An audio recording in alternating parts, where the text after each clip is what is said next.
Assalamualaikum warahmatullahi wabarakatuh. Waalaikumsalam warahmatullahi wabarakatuh. Alhamdulillahirabbil alamin, wassalatu wassalamu ala asrofil anbiya'i wal mursalin sayyidina wa maulana Muhammadin wa ala alihi wa sahbihi ajma'in.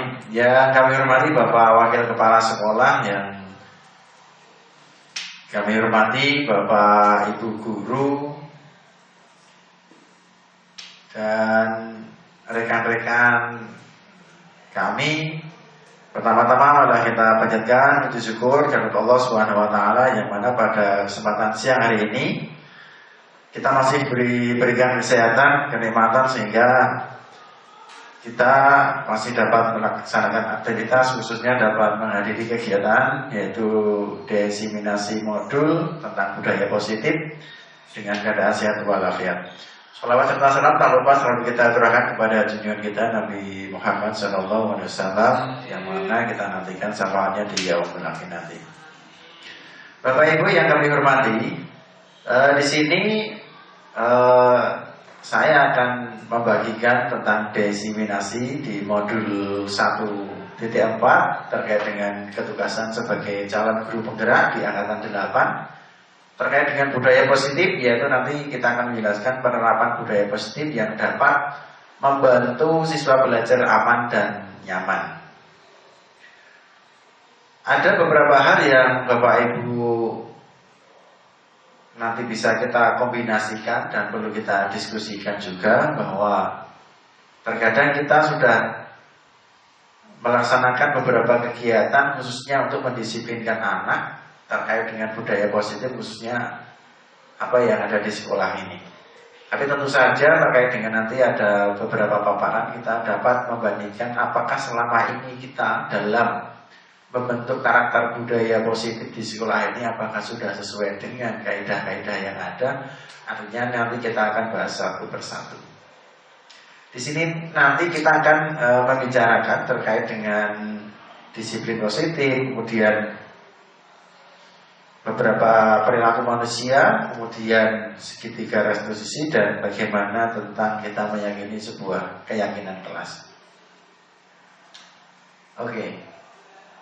Di sini saya ada pertanyaan buat Bapak Ibu semuanya. Tinggal setuju atau tidak setuju. Yang pertama, hukuman dapat mendisiplinkan anak. Setuju atau tidak? Setuju ya? Oke. Yang kedua, pemberian hukuman dengan hal positif seperti membaca atau membersihkan halaman sekolah dapat meningkatkan disiplin anak. Setuju? Oke. 3. Memberi penghargaan dapat meningkatkan motivasi belajar anak. Setuju? Memberikan penghargaan dapat meningkatkan motivasi belajar anak. Mengapa demikian? Mungkin bisa memberikan gambaran, Pak Sulis? Oke, terima kasih atas waktunya Pak Imam. Nomor 3 tadi dia bertanya, memberi penghargaan dapat meningkatkan motivasi belajar anak. Kemudian dijawab selama setuju. Dan setuju, kenapa alasannya? Tentu saja anak itu kalau diberikan sesuatu, apalagi hadiah ataupun uang ataupun mungkin baju, tidak harus uang, mungkin apresiasi pujian itu udah senang, dan anak mungkin akan lebih welcome lagi terhadap kita, sehingga motivasi untuk belajar akan lebih. Itu Pak Imam. Terima kasih Mas Kulis. Nanti kita akan jawab bersama-sama. Kemudian di sini saya akan menjelaskan beberapa hal terkait dengan disiplin positif ya. Di sini ada beberapa makna ataupun teori ya. Di sini dijelaskan oleh Gleiser bahwa Anda tidak bisa mengontrol orang lain, hanya Anda yang bisa mengontrol diri. Itu maksudnya bahwa mengontrol diri dengan menggali potensi kita agar tercapai tujuan mulia. Yaitu seseorang menjadi seseorang yang kita inginkan berdasarkan nilai-nilai yang kita hargai. Kemudian semua perilaku itu juga memiliki tujuan. Di sini berhubungan dengan teori motivasi. Motivasi ada dua, ada motivasi dari ekstrinsik dan intrinsik. Teori motivasi yang pertama untuk menghindari hukuman, yang kedua untuk mendapatkan imbalan. Itu adalah motivasi yang dari luar. Kemudian yang dari dalam adalah untuk menghargai diri sendiri, yang nanti nilai-nilai kebajikan universal itu akan menjadi sebuah keyakinan kelas. Jadi sebuah teori motivasi yang hubungannya dengan kebajikan itu akan menjadi sebuah keyakinan kelas. Apa itu keyakinan kelas? Nanti akan kita bahas. Kemudian juga ada 5 posisi kontrol. Kita itu sebagai penghukum, pembuat rasa bersalah, teman, pemantau ataupun manajer. Jadi nanti kita jelaskan, kita sebenarnya yang bagus itu di mana? Apakah kita sebagai posisi penghukum, apakah sebagai posisi rasa bersalah, atau sebagai teman, pemantau ataupun manajer. Nah, untuk mengetahui bagaimana posisi kontrol itu, nanti kita juga akan belajar tentang segitiga restitusi. Di mana ketika nanti kita akan menghadapi sebuah permasalahan, kita akan menerapkan segitiga restitusi.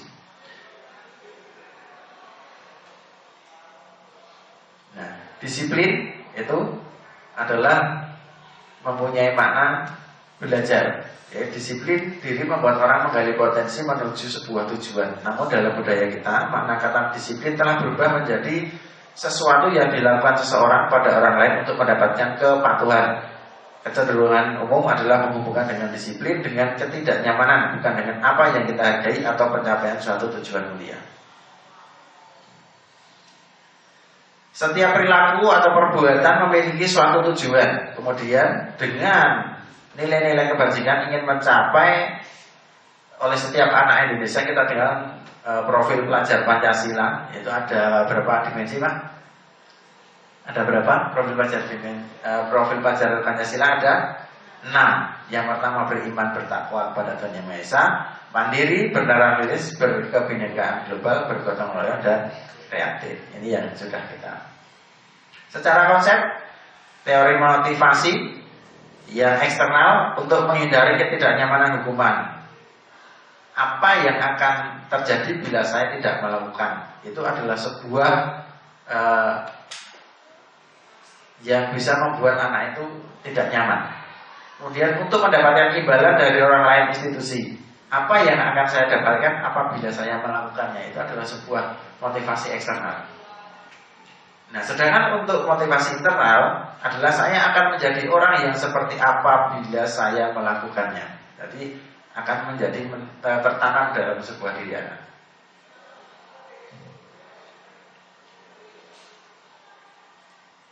Dihukum oleh penghargaan, bahwa penghargaan berlaku sama dengan hukuman, ya. Penghargaan itu sama berlakunya dengan hukuman. Dalam arti meminta atau membujuk seseorang melakukan sesuatu untuk memenuhi suatu tujuan tertentu dari orang yang meminta atau membujuk. Jadi dorongan eksternal akan ada faktor ketergantungan. Jadi ketika anak itu nanti melakukan karena kita paksa ataupun terpaksa, ataupun ada sesuatu faktornya nanti bisa berpengaruh jangka pendek dan jangka panjang. Kemudian penghargaan juga bisa bersifat menghukum, penghargaan mengurangi ketepatan, penghargaan itu juga tidak efektif, serta penghargaan bisa merusak hubungan karena anak motivasinya bukan berasal dari diri sendiri. Jadi penghargaan juga dapat menurunkan kualitas, kemudian penghargaan bisa mematikan kreativitas, penghargaan mengurangi motivasi intrinsik.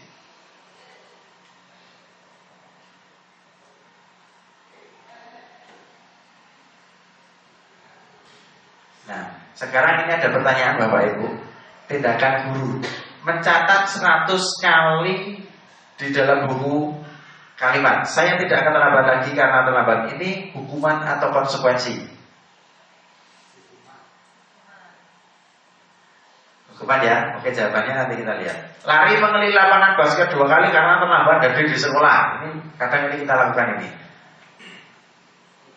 Hukuman atau konsekuensi? Oke. Murid diminta untuk push up 15 kali karena tidak menggunakan masker sekolah. Apa ini? Hukuman atau konsekuensi? Menggantikan kertas tugas teman yang telah dicoret-coret. Hukuman? Oh, konsekuensi. Membersihkan tumpahan air di meja tulis karena tersenggol pada saat pelajaran. Konsekuensi. Murid disuruh untuk mengenakan sepatu seharian di sekolah karena tidak mengenakan sepatu hitam.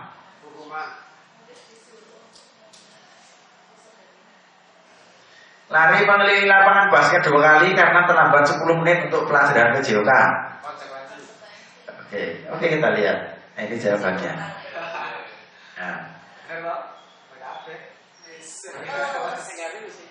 Nah, ini ya. Jadi Bapak Ibu bisa membedakan mana yang konsekuensi, mana hukuman. Jadi hindari yang memberikan hukuman. Karena di Merdeka Belajar ini kita harus bisa lebih menghindari hukuman. Nah, perbedaan hukuman dan konsekuensi ya ini sesuatu yang menyakitkan harus terjadi. Kalau konsekuensi itu sesuatu harus terjadi, membuat sakit anak ya, fisik maupun hati untuk jangka waktu lama. Ya, ini juga termasuk hukuman. Anak membenci kedisiplinan, itu juga termasuk kategori hukuman. Kemudian paksaan, mendorong anak menyakiti diri sendiri, konsep diri, ya, anak belajar menyembunyikan kesalahan, merasa bersalah, dipermalukan, merasa tak dihargai, ini juga termasuk kategori hukuman. Untuk yang konsekuensi, nah ini anak bisa memberikan tanggapan, menghargai disiplin, mendorong agar menyesuaikan diri, anak belajar untuk mematuhi peraturan, kehilangan hak dibuat tidak nyaman, diasingkan untuk sementara. Ya, ini yang harus kita rubah antara hukuman dan menjadi sebuah konsekuensi. Nah, sekarang kita lanjut ke restitusi. Restitusi apa Bapak Ibu? Restitusi adalah proses menciptakan kondisi bagi murid untuk memperbaiki kesalahan mereka sehingga mereka bisa kembali pada kelompok mereka dengan karakter yang lebih kuat. Jadi restitusi ini juga merupakan proses kolaboratif yang mengajarkan murid untuk mencari solusi masalah mereka dan membantu murid berpikir tentang orang seperti apa yang mereka ingin, ya, dan bagaimana mereka harus memperlakukan orang lain.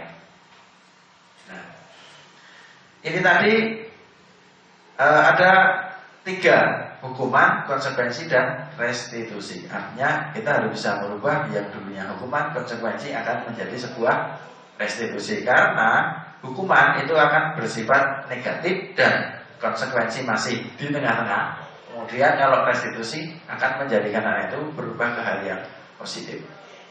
Tentunya karena kita di SMK kita juga harus mengetahui dan menyesuaikan dengan kondisi karakteristik anak.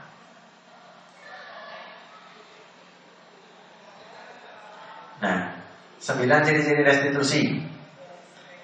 Restitusi tadi tujuannya adalah untuk positif. Artinya bukan untuk menembus kesalahan, namun untuk belajar dari kesalahan. Yang kedua, bisa untuk memperbaiki hubungan. Ketiga, tawaran, bukan paksaan. Kemudian restitusi menuntut untuk melihat ke dalam diri. mencari kebutuhan dasar ya seperti ini. Sampai yang kesembilan adalah mengambilkan murid yang berbuat salah pada kelompoknya.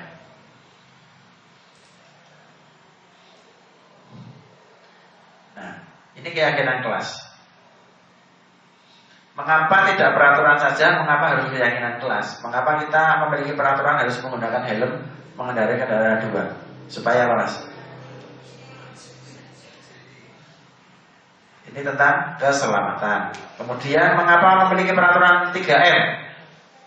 Ini menjaga jarak. Ini tentang kesehatan.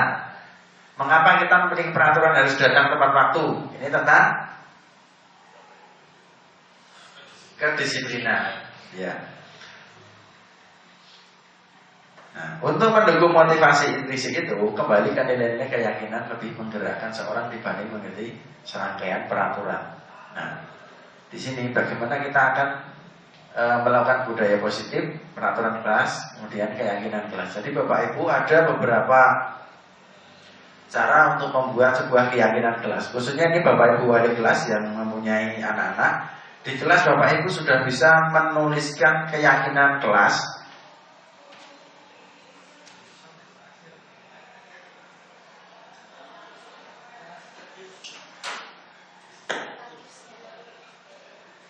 Dengan cara apa?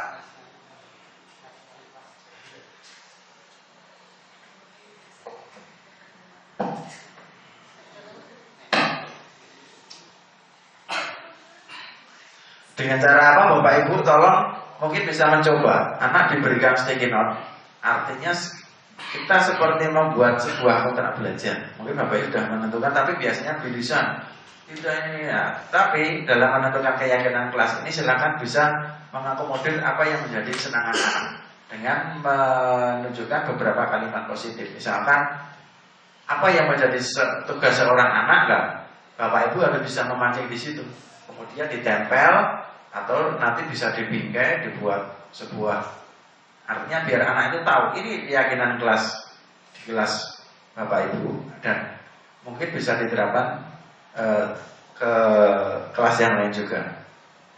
Nah, seperti ini kalimat-kalimat untuk membuat keyakinan kelas. Misalkan anak dibuat, artinya itu memang muncul dari kesadaran diri anak. Kalau nanti dalam 30 anak-anak sudah punya keyakinan kelas, ada yang hadir tepat waktu, kemudian mengucapkan salam, cium tangan. Artinya nanti Bapak dikelompokkan dulu karena jawabannya banyak. Kemudian Bapak Ibu mereview, oh ini sama. Artinya nanti akan menjadi sebuah rangkuman kesepakatan kelas yang ada dalam kelas itu, ya. Termasuk menjaga kebersihan, kemudian berdoa. Artinya itu memang muncul dari keinginan anak, tidak kita paksa, tapi apa yang akan kita laksanakan. Nah, kita pancing seperti itu.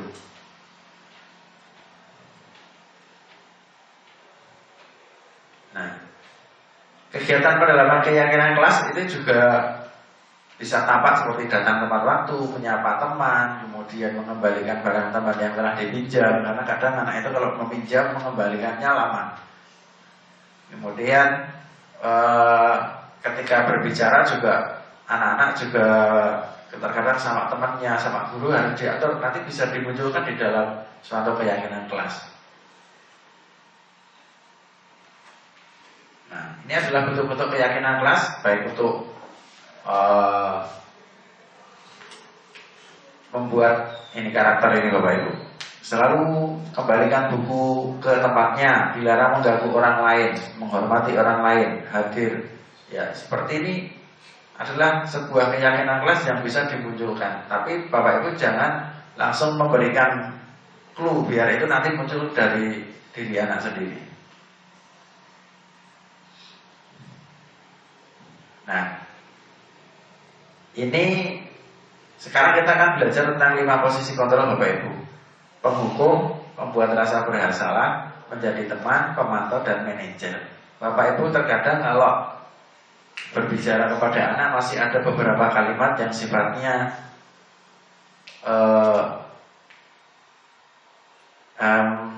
misalkan ini, kalau kamu tidak melakukannya, awas ya, itu adalah guru sebagai tipe penghukum.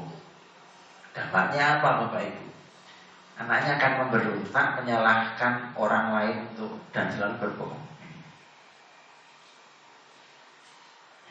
kemudian membuat rasa bersalah dan mengatakan seharusnya apa ibu sangat kecewa, itu adalah memunculkan ibu bapak guru sebagai pembuat rasa bersalah anak.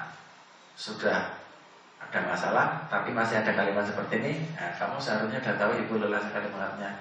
Ini dapat menyembunyikan atau menyangkal dan pasti anak biasanya akan nah ini jawabannya kalau membuat rasa belah, maafkan saya bu ya.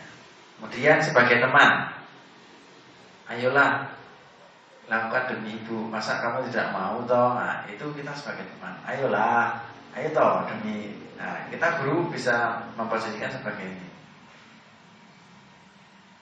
sebagai pemantau. Misalkan ini biasanya pakai menghitung ataupun ada ukurannya. Misalkan anak tidak pelajarannya tadi telat masuk, akhirnya terus nanti setelah jam istirahat saya beri waktu untuk menyelesaikan pekerjaan. Itu Bapak Ibu sebagai pemantau saja, karena Bapak Ibu memberikan waktu. Jam istirahat kan pasti ada waktunya 15 menit. Nah, itu pemantau. Nah, bagaimana posisi kontrol yang fokus ada sebagai manajer, mengajukan beberapa pertanyaan. Biasanya apa yang kita yakini, apa yang bisa kamu kerjakan untuk korban masalah ini. Artinya kita mengembalikannya itu kepada anak. Nanti ada video yang bisa kita perhatikan. Kalau kita memposisikan sebagai manajer, murid meletakkan dirinya sebagai individu yang positif dalam dunia berkualitas, ya, seperti itu. Nah ini contoh-contoh beberapa kalimat pertanyaan. Kemudian siapa yang mengatakan seperti ini? Kamu tidak pernah benar melakukannya, ini sebagai penghukum. Ayolah, kemudian ini. Apakah kamu mau mendapatkan stiker bintang hari ini? Nah, biasanya kalau kita ada kuis di kelas, biasanya seperti itu. Kalau nggak dapat, kamu selalu yang paling terakhir. Wah ini kira dulu teladan. Nah itu sebagai penghukum. Nah, segitiga restitusi. Nah, bagaimana kita akan mengetahui segitiga restitusi ketika anak mempunyai beberapa, kita menemukan masalah, harus ada segitiga restitusi. Yang pertama adalah ini, menstabilkan identitas. Nanti ada video yang kita ya.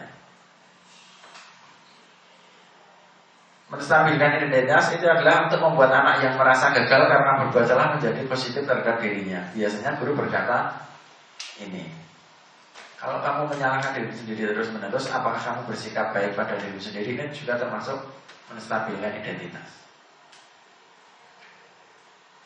Kemudian memvalidasi kebutuhan, ya. Kemudian menanyakan keyakinan kelas.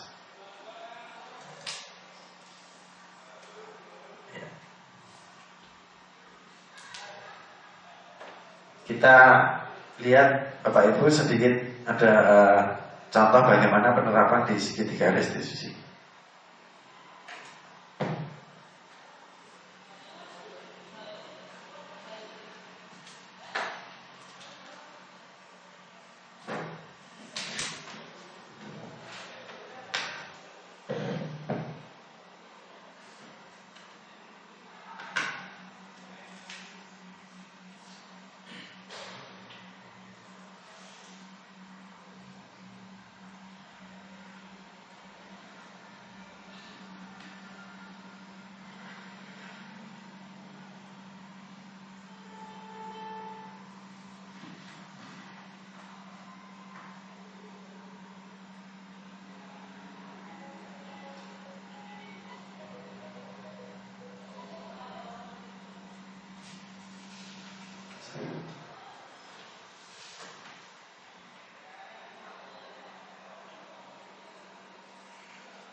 Nah, ini segitiga restitusi ini merupakan proses kolaborasi yang mengajak siswa untuk mencari solusi dari masalah yang dihadapi siswa.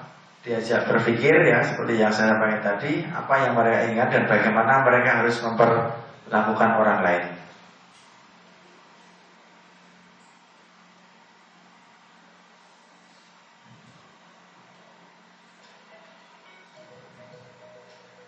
Kurang keras ya Mas?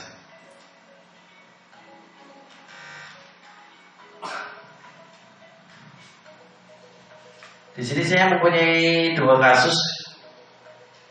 Iya, saat pergantian pelajaran Suno sedang berjalan menuju ruang guru tanpa sepengetahuan Suno. Jadi Ipan itu menempelkan kertas yang berisi gambar dengan maksud jahil. Nah, waktu itu Pak Imam ternyata ada di belakangnya mengetahui lah, kemudian mengajak Ipan ke pojok baca untuk berdiskusi, kemudian melakukan segitiga restitusi.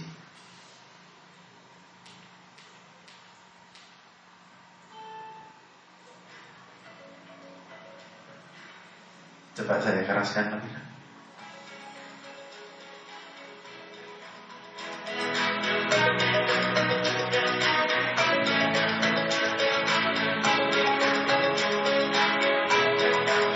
Ini ada beberapa kegiatan yang kemarin kita buat bersama anak-anak.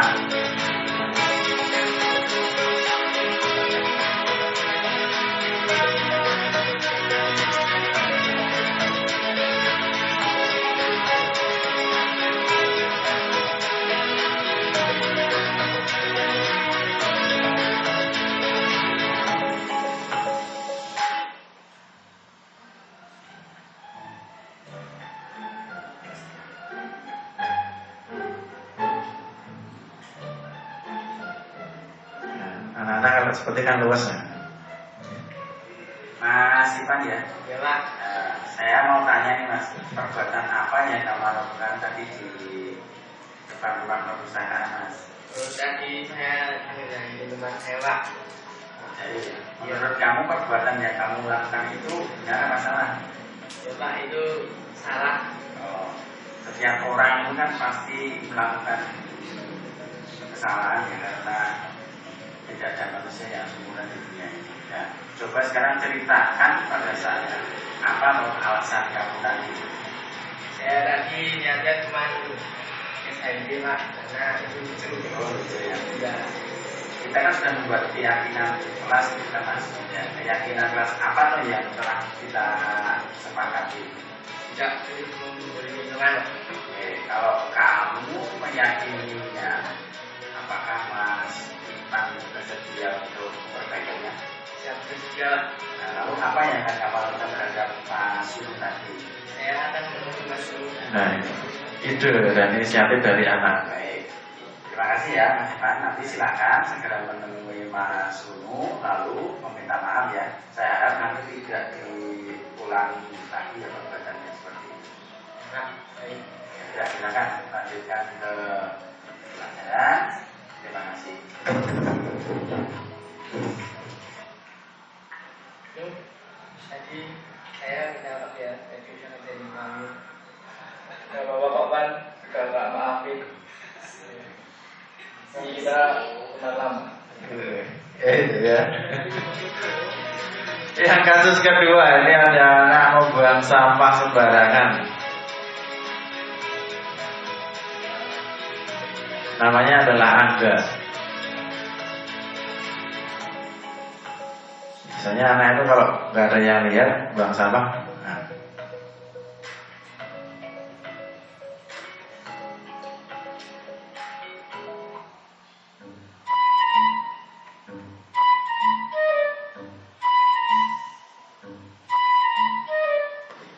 Mas Angga, saya mau tanya nih Mas, perbuatan apa yang kamu lakukan tadi di kantor baca?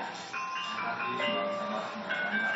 Nah, menurut kamu perbuatan yang kamu lakukan itu benar apa tidak? Setiap orang itu pasti pernah melakukan kesalahan, karena ada manusia yang sempurna. Nah, coba ceritakan pada saya apa alasan tadi? Karena tadi sudah yang misalnya kita kan sudah membuat keyakinan kelas apa saja yang telah kita sepakati. Sekarang Mas Anda telah meyakini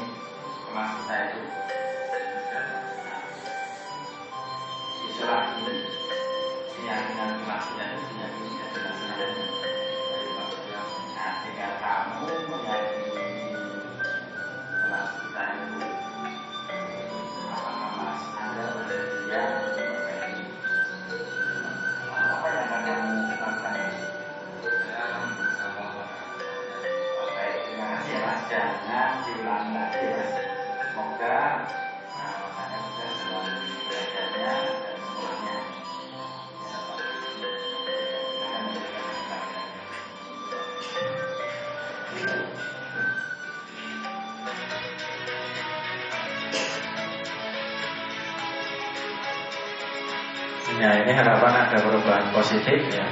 Anak sudah sadar, dia membuang sampah pada tempatnya.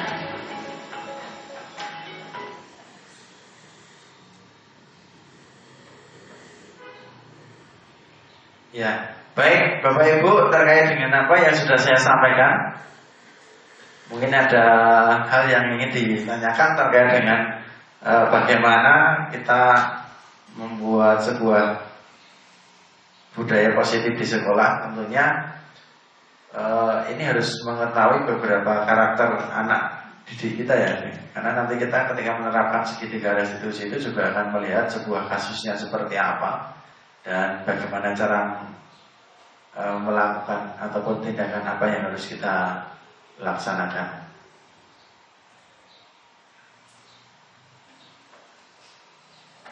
Ada pertanyaan Bapak Ibu terkait dengan apa ini tadi ya, menjadi segitiga restitusi, kemudian bagaimana kita menjadi posisi kontrol, membuat kesepakatan kelas ya.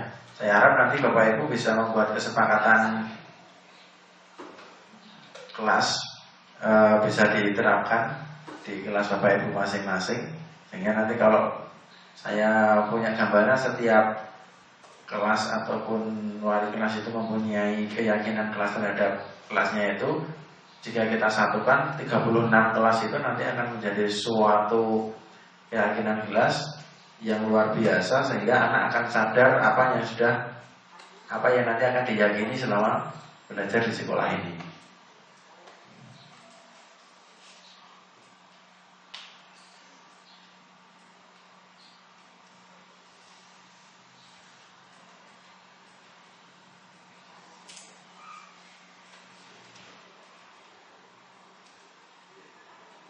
Masih ada pertanyaan Pak Afif? Mungkin ada yang merasa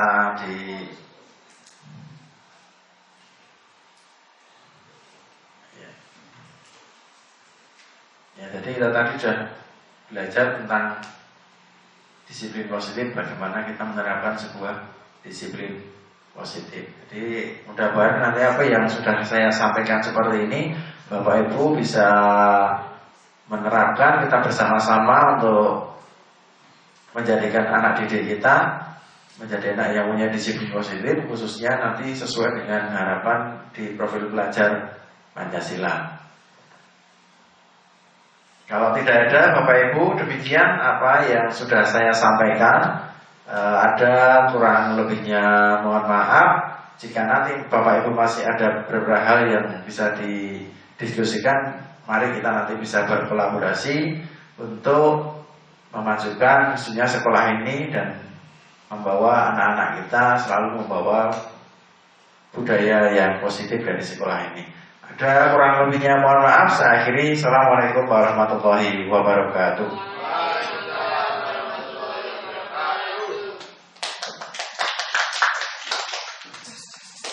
Ini keyakinan lebih menggerakkan seorang dibanding mengerti serangkaian peraturan. Nah, di sini bagaimana kita akan melakukan budaya positif, peraturan kelas, kemudian keyakinan kelas. Jadi Bapak Ibu ada beberapa cara untuk membuat sebuah keyakinan kelas. Khususnya ini Bapak Ibu wali kelas yang mempunyai anak-anak. Di kelas Bapak Ibu sudah bisa menuliskan keyakinan kelas.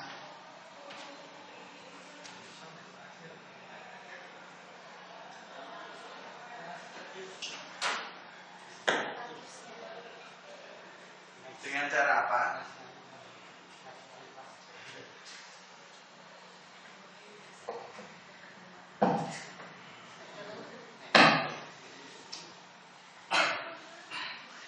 Dengan cara apa Bapak Ibu tolong mungkin bisa mencoba. Anak diberikan sticky note, artinya kita seperti membuat sebuah kontrak belajar. Mungkin Bapak Ibu sudah menentukan, tapi biasanya bilisan tidak ini ya. Tapi dalam menentukan keyakinan kelas ini silakan bisa mengakomodir apa yang menjadi kesenangan anak dengan menunjukkan beberapa kalimat positif. Misalkan apa yang menjadi tugas seorang anak, Bapak Ibu harus bisa memancing di situ. Kemudian ditempel atau nanti bisa dibingkai, dibuat sebuah, artinya biar anak itu tahu ini keyakinan kelas di kelas Bapak Ibu, dan mungkin bisa diterapkan ke kelas yang lain juga.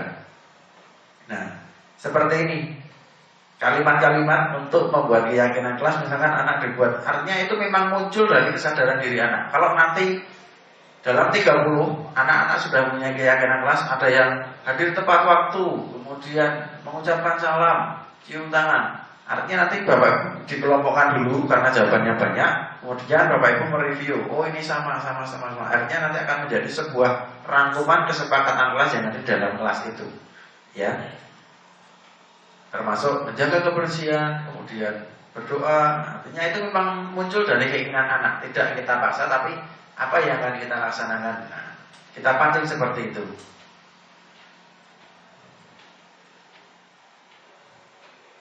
Nah, kegiatan pendalaman keyakinan kelas itu juga bisa tampak seperti datang tepat waktu, menyapa teman, kemudian mengembalikan barang teman yang telah dipinjam. Karena kadang anak itu kalau meminjam mengembalikannya lama. Kemudian ketika berbicara juga anak-anak juga terkadang sama temannya, sama guru harus diatur. Nanti bisa dimunculkan di dalam suatu keyakinan kelas. Nah, ini adalah bentuk-bentuk keyakinan kelas, baik untuk membuat ini karakter ini Bapak Ibu. Selalu kembalikan buku ke tempatnya, dilarang mengganggu orang lain, menghormati orang lain, hadir. Ya, seperti ini adalah sebuah keyakinan kelas yang bisa dimunculkan. Tapi Bapak Ibu jangan langsung memberikan clue, biar itu nanti muncul dari diri anak sendiri. Nah, ini sekarang kita akan belajar tentang 5 posisi kontrol Bapak Ibu. Penghukum, pembuat rasa bersalah, menjadi teman, pemantau, dan manajer. Bapak Ibu terkadang kalau berbicara kepada anak masih ada beberapa kalimat yang sifatnya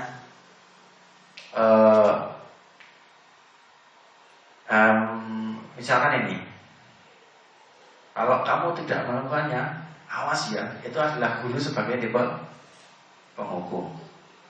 Dampaknya apa Bapak Ibu? Anaknya akan memberontak, menyalahkan orang lain dan selalu berbohong. Ya. Kemudian membuat rasa bersalah dan mengatakan seharusnya apa? Ibu sangat kecewa. Itu adalah memunculkan Bapak guru sebagai pembuat rasa bersalah anak. Sudah ada masalah, tapi masih ada kalimat seperti ini. Nah, kamu seharusnya sudah tahu ibu lelah sekali mengatnya. Ini dapat menyembunyikan atau menyangkal dan pasti anak biasanya akan. Nah, ini jawabannya kalau membuat rasa belah, maafkan saya Bu. Ya. Kemudian sebagai teman, ayolah lakukan demi ibu. Masa kamu tidak mau toh? Nah, itu kita sebagai teman. Ayolah, ayo toh demi. Nah, kita guru bisa memposisikan sebagai ini. Sebagai pemantau, misalkan ini biasanya pakai menghitung ataupun ada ukurannya. Misalkan anak tidak pelajarannya tadi telat masuk, akhirnya terus nanti setelah jam istirahat saya beri waktu untuk menyelesaikan pekerjaan. Itu Bapak Ibu sebagai pemantau saja, karena Bapak Ibu bisa memberikan waktu. Jam istirahat kan pasti ada waktunya 15 menit. Nah, itu pemantau. Nah, bagaimana posisi kontrol yang fokus ada sebagai manajer, mengajukan beberapa pertanyaan. Biasanya apa yang kita yakini, apa yang bisa kamu kerjakan untuk memperbaiki masalah ini. Artinya kita mengembalikannya itu kepada anak. Nanti ada video yang bisa kita perhatikan. Kalau kita memposisikan sebagai manajer, murid meletakkan dirinya sebagai individu yang positif dalam dunia berkualitas, ya, seperti itu. Nah, ini contoh-contoh beberapa kalimat pertanyaan. Kemudian siapa yang mengatakan seperti ini? Kamu tidak pernah benar melakukannya, ini sebagai penghukum. Ayolah, kemudian ini. Apakah kamu mau mendapatkan stiker bintang hari ini? Nah, biasanya kalau kita ada kuis di kelas, biasanya seperti itu kalau tidak dapat. kamu selalu yang paling terakhir. Wah ini kira dewi teladan. Nah itu sebagai pengukur. Nah segitiga restitusi. Nah bagaimana kita akan mengetahui segitiga restitusi ketika anak mempunyai beberapa, kita menemukan masalah, harus ada segitiga restitusi. Yang pertama adalah ini, menstabilkan identitas. Nanti ada video yang kita ya. Menstabilkan identitas itu adalah untuk membuat anak yang merasa gagal karena berbuat salah menjadi positif terhadap dirinya. Biasanya guru berkata ini, kalau kamu menyalahkan diri sendiri terus-menerus, apakah kamu bersikap baik pada diri sendiri? Ini juga termasuk menstabilkan identitas. Kemudian memvalidasi kebutuhan, ya. Kemudian menanyakan keyakinan kelas. Ya. Kita lihat Bapak Ibu sedikit ada contoh bagaimana penerapan di segitiga restitusi.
Nah, ini segitiga restitusi ini merupakan proses kolaborasi yang mengajak siswa untuk mencari solusi dari masalah yang dihadapi siswa.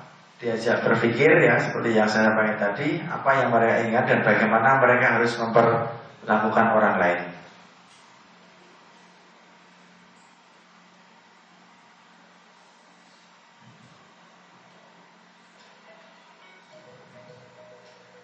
Kurang keras ya, Mas?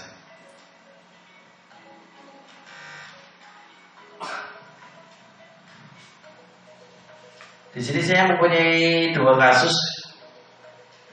Iya, saat pergantian pelajaran Suno sedang berjalan menuju ruang guru tanpa sepengetahuan Suno. Jadi Ipan itu menempelkan kertas yang berisi gambar dengan maksud jahil.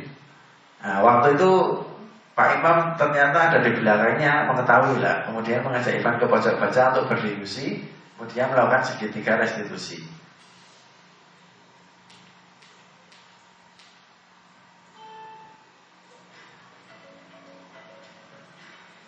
Coba saya keraskan lebih.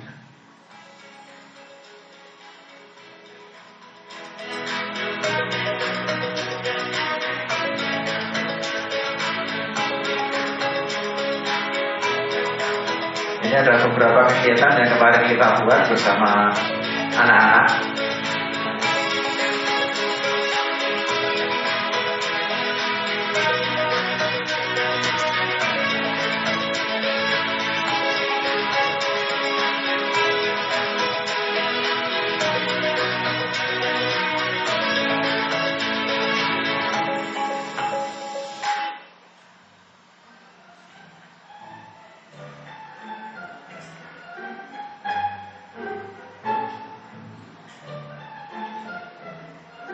Anak-anak kalau seperti kan luas ya.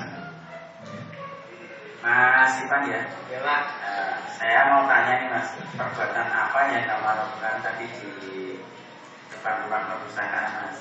Tadi saya dari teman saya Pak. Jadi menurut kamu perbuatan yang kamu lakukan itu benar apa salah? Ya Pak, itu salah. Setiap orang itu kan pasti melakukan kesalahan ya, karena tidak ada manusia yang sempurna di dunia ini. Ya, coba sekarang ceritakan pada saya apa alasan kamu tadi. Saya tadi niatnya cuma SID Pak, karena itu lucu. Oh gitu ya. Ya, Kita kan sudah membuat keyakinan kelas kita mas. Ya, keyakinan kelas apa tuh yang telah kita sepakati? tidak memberi minuman. Oke, kalau kamu meyakininya, apakah Mas Ipan bersedia untuk perbaikannya? Siap bersedia. Nah, lalu apa yang akan kamu lakukan terhadap Mas Yunus tadi? Saya akan menemui Mas Yunus. Nah, ide dan inisiatif dari anak. Baik, terima kasih ya Mas Ipan. Nanti silakan segera menemui Mas Sunu, lalu meminta maaf ya. Saya harap nanti tidak diulangi lagi ya perbuatannya seperti ini. Nah, baik. Ya, silakan lanjutkan ke pelajaran. Terima kasih.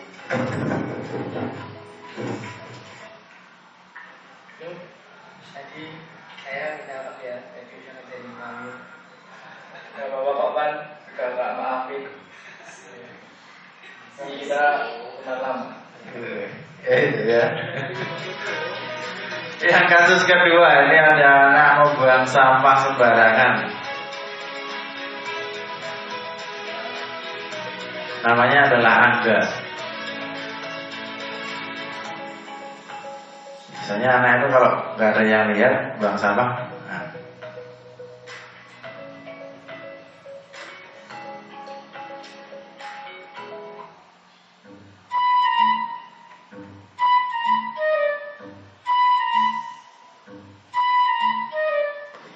Mas Angga, saya mau tanya nih Mas, perbuatan apa yang kamu lakukan tadi di kantor desa?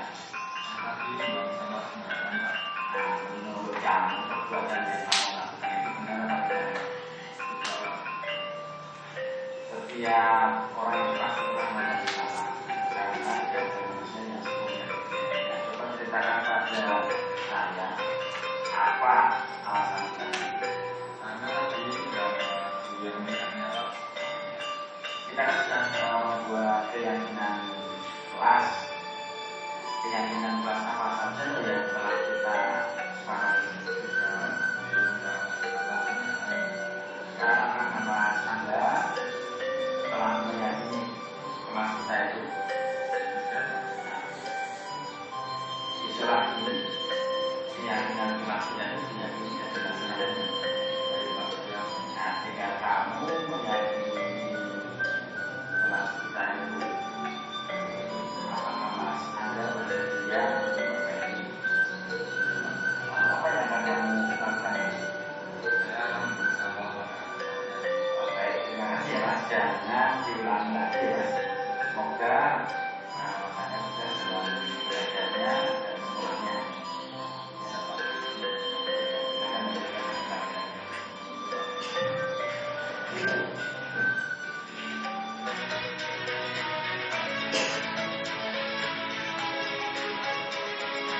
Nah, ini harapan ada perubahan positif ya. Anak sudah sadar, dia membuang sampah pada tempatnya.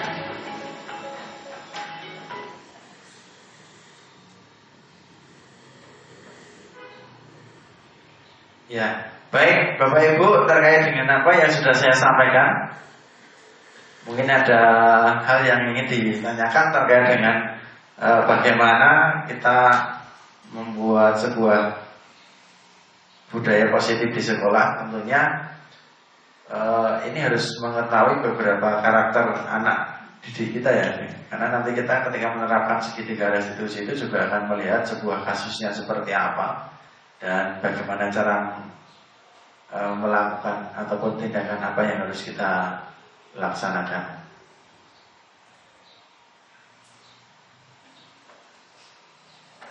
Ada pertanyaan Bapak Ibu terkait dengan apa ini tadi ya, menjadi segitiga restitusi, kemudian bagaimana kita menjadi posisi kontrol, membuat kesepakatan kelas ya. Saya harap nanti Bapak Ibu bisa membuat kesepakatan kelas bisa diterapkan di kelas Bapak Ibu masing-masing, sehingga nanti kalau saya punya gambaran setiap kelas ataupun wali kelas itu mempunyai keyakinan kelas terhadap kelasnya itu, jika kita satukan 36 kelas itu nanti akan menjadi suatu keyakinan kelas yang luar biasa, sehingga anak akan sadar apa yang nanti akan diyakini selama belajar di sekolah ini.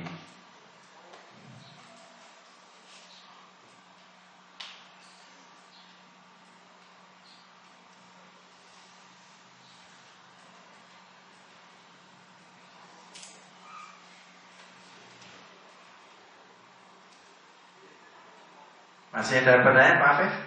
Mungkin ada yang merasa di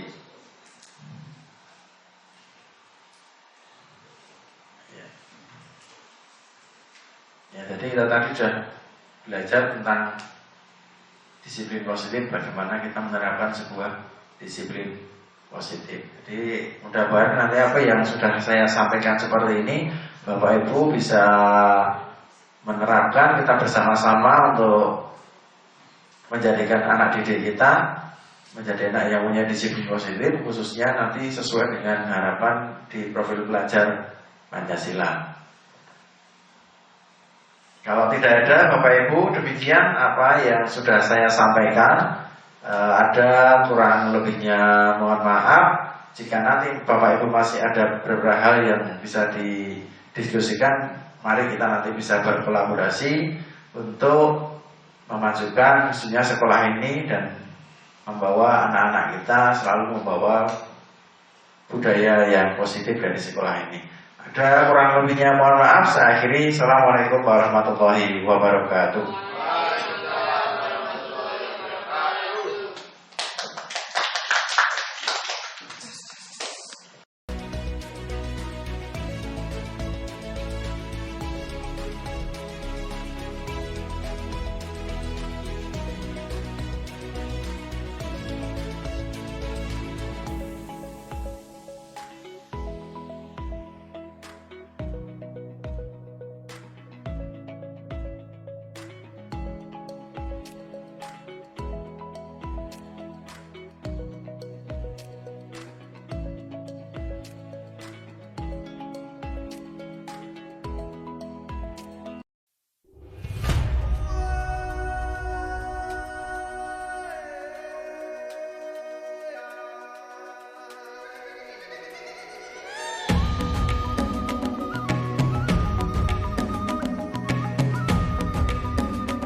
lakukan ya. Iya Pak. Saya mau tanya nih Mas, perbuatan apa yang kamu lakukan tadi di depan ruang perpustakaan Mas? Oh, tadi saya ngejahilin teman saya Pak. Oh jahil ya. Menurut kamu perbuatan yang kamu lakukan itu benar apa salah? Ya Pak, itu salah. Oh, setiap orang itu kan pasti melakukan kesalahan ya, karena tidak ada manusia yang sempurna di dunia ini. Ya, coba sekarang ceritakan pada saya apa toh alasan kamu tadi itu. Saya tadi niatnya cuma ngejahilin Pak, karena itu lucu. Oh lucu ya. Iya. Kita kan sudah membuat keyakinan kelas itu kan Mas. Ya, keyakinan kelas apa toh yang telah kita sepakati itu? Tidak boleh membuli teman Pak. Oke, kalau kamu meyakininya, apakah Mas Ipan bersedia untuk memperbaikinya? Siap bersedia Pak. Nah, lalu apa yang akan kamu lakukan terhadap Mas Sunu tadi? Saya akan menemui Mas Sunu dan meminta maaf padanya. Oh baik, terima kasih ya Mas Ipan. Nanti silahkan segera menemui Mas Sunu lalu meminta maaf ya. Saya harap nanti tidak diulangi lagi ya perbuatan yang seperti itu. Ya Pak, baik. Ya silakan lanjutkan ke pelajaran. Terima kasih.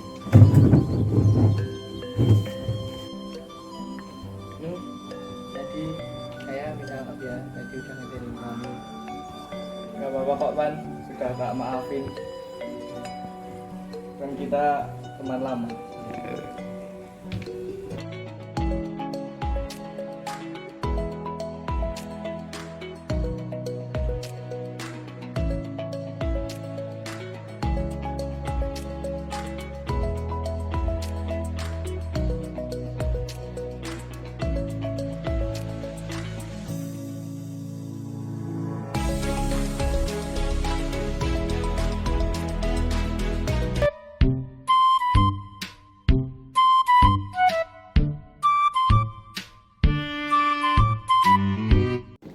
Mas Angga, saya mau tanya ini Mas, perbuatan apa yang kamu lakukan tadi di depan pojok baca?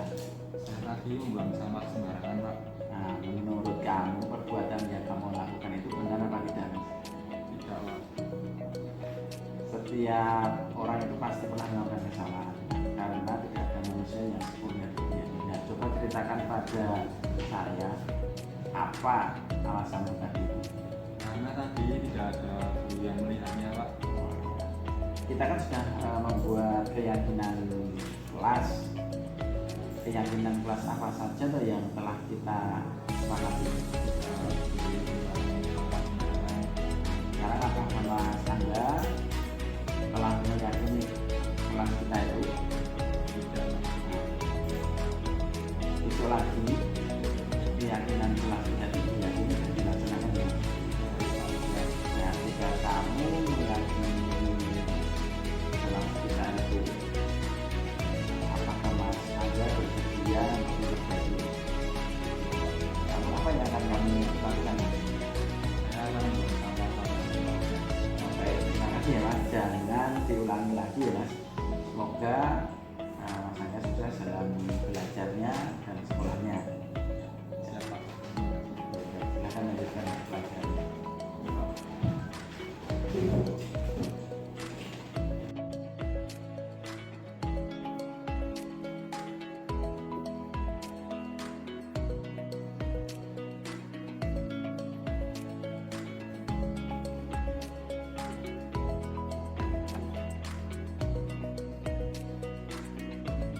Perasaan saya setelah menerapkan segitiga restitusi, saya senang karena saya bisa mengetahui kesalahan dari diri saya sendiri.